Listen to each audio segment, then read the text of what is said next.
Hi, welcome back to my channel. Thank you so much for stopping by. Today is day 22 of the Spellbinders Crafty Advent Calendar series. And here we go, opening it up. And yes, even by day 22, it still doesn't get any easier to open. And the adhesive is very strong. So here we are struggling. And ta-da, we got it. What did we get? Sequins. They're like pinkyish, tannish sequins. I'm sure there's probably a better color for that than pinky tan, but that's what they look like to me.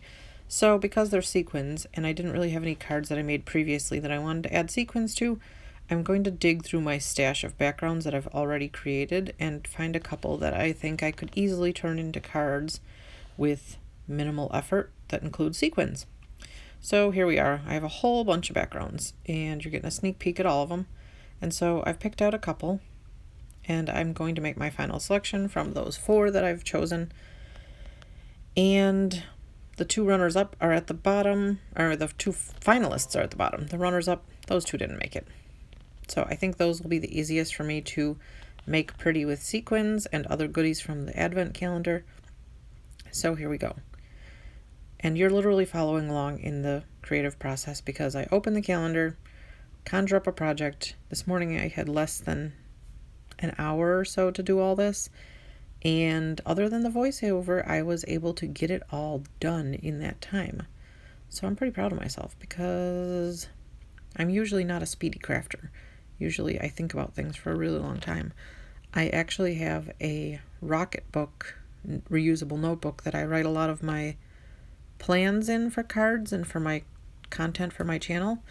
So that's really helpful for me because then I can refer back to it and stay organized, because I, probably like most crafters, I struggle to stay organized, and that doesn't just pertain to my crafting stuff. It pertains to pretty much everything. But here we are.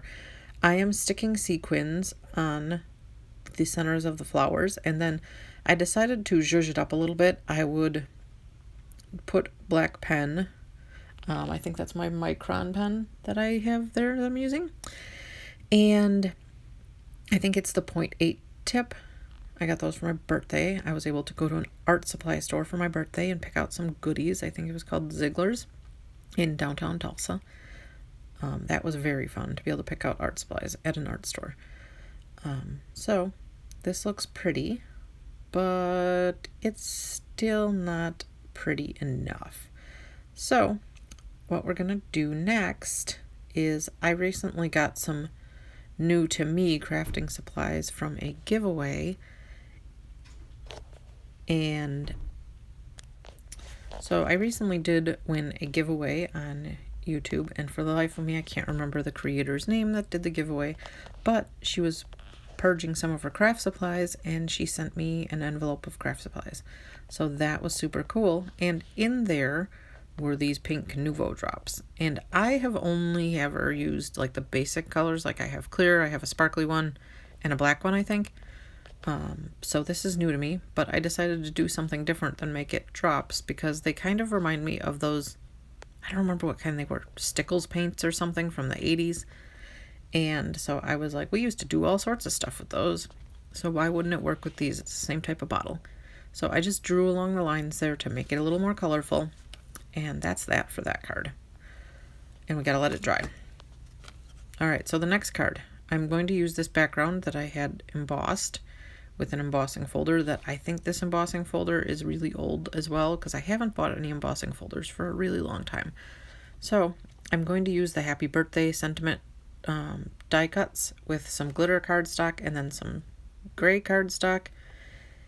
It was like a gray metallic cardstock that I used. And other than the glitter cardstock, which was something I also got for my birthday, the rest of my paper that I use is pretty much scraps, except for card bases. I do have a selection of those that are pre-cut.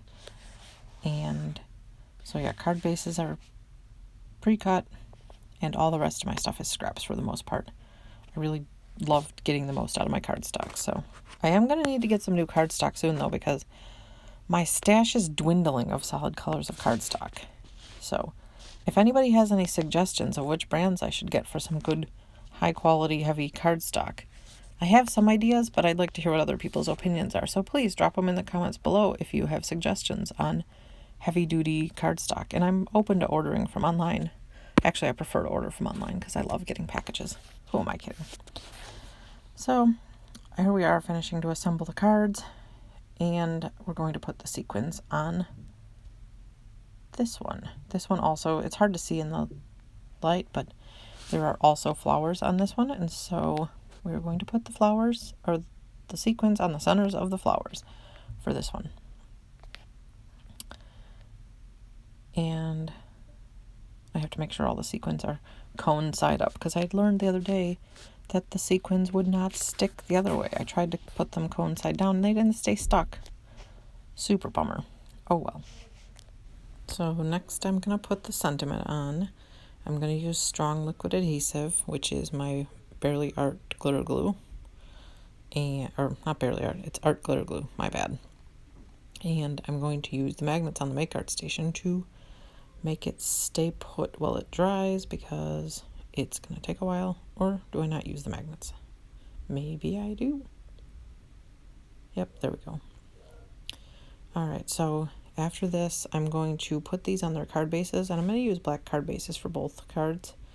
And I also make sure that when I do a black card base, I also put a white card panel on the inside of it, because you don't want to, find the card and be like, oh, I want to use this, and then not be able to use it because there's no white insert you can write on. Because, what are you going to write on the inside of a black card with? Much easier if you put a white panel on the inside. So that's what I did next. I was trying to put the magnets down on this one without touching where I put the Nuvo drops, because I think that's still wet. So we're using liquid adhesive again to stick down the panel on the inside. And that one's all set. And then we're going to very carefully do the same thing on this one. And then the cards will be done. Yep. All right, here we go. Panel time for this card. I was very concerned that I was going to smudge up the Nuvo drops, so I had to be really careful with this one.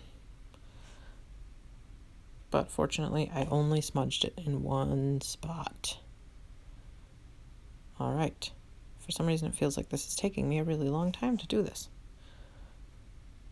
All right. That is the end of that card, and look at how pretty it is. And this one's pretty too. All right, so here's the pictures of the finished products. Let me know what you think down in the comments below. All right, here's some other videos that you may enjoy. Thank you so much for watching, and don't forget to come back tomorrow for day 23. Oh my gosh, I can't believe we're almost at the end of this series. Thank you so much for watching. Don't forget to like and subscribe, and have a great day, and come back soon. See you later.